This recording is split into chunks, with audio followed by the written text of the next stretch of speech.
जब बड़े कोई नाला को बनाना होता है तो उस नाले में पहले से लोग बसे होते हैं। जैसे रामगढ़ ताल में रवि किशन ने नाले के ऊपर घर बनाया हुआ है।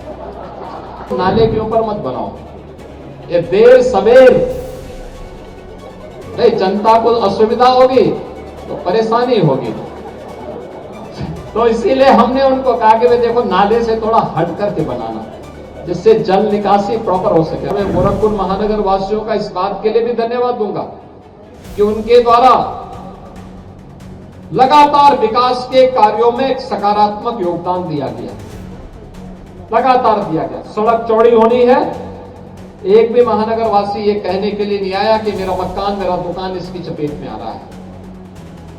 उसे मुआवजा मिला हो या न मिला हो, उसने कहा नहीं विकास होना चाहिए, क्योंकि मुझसे महत्वपूर्ण मेरे शहर का मामला है, मेरे शहर के वासियों का मामला है और गोरखपुर की प्रदेश के सामने एक पहचान दिलाने का मामला है। इसलिए हम इसमें योगदान देना चाहते हैं। परिणाम है गोरखपुर की सड़कें चौड़ी हो गई, गोरखपुर की ड्रेनेज बन गई। अन्य शहरों में बड़ा कठिन होता है, जब बड़े कोई नाला को बनाना होता है तो उस नाले में पहले से लोग बसे होते हैं। जैसे रामगढ़ ताल में रवि किशन ने नाले के ऊपर घर बनाया हुआ है।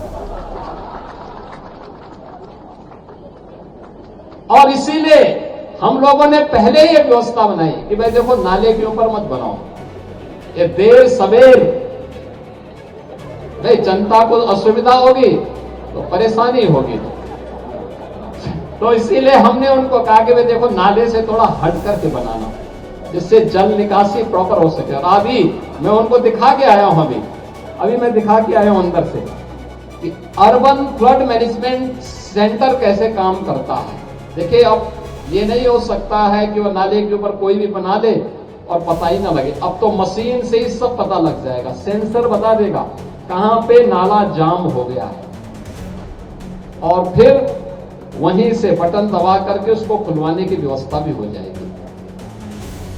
और इसीलिए पूरे गोरखपुर महानगर में एक नया तकनीक भी है, परिश्रम भी है, टीम वर्क भी है और साथ साथ प्रधानमंत्री जी का जो विजन है कि स्वच्छता के लक्ष्य को प्राप्त करते हुए एक स्वस्थ और सशक्त भारत के निर्माण के माध्यम से हमें विकसित भारत की परिकल्पना को साकार करना है। विकसित भारत, ये विकसित भारत तभी होगा जब हर एक क्षेत्र में हम विकसित होंगे। स्वच्छता में विकसित, स्वास्थ्य में विकसित, विकास के कार्यों में विकसित, आधुनिक सुविधाओं में विकसित, तकनीक में विकसित, जन सुविधाओं में विकसित। ये सभी जब आधुनिक होंगी तब विकास, तब विकसित के लक्ष्य को हम प्राप्त करेंगे। समग्र विकास के लक्ष्य को एक साथ जब हमने प्राप्त किया तो प्राप्त होना ही विकसित होने की दिशा में बढ़ाए गए कदम है। 2047 का प्रधानमंत्री जी का विजन, उस विकसित भारत की परिकल्पना को साकार करने की दिशा में जो कदम बढ़ाए गए हैं, उसी कदम की श्रेणी में हम लोगों ने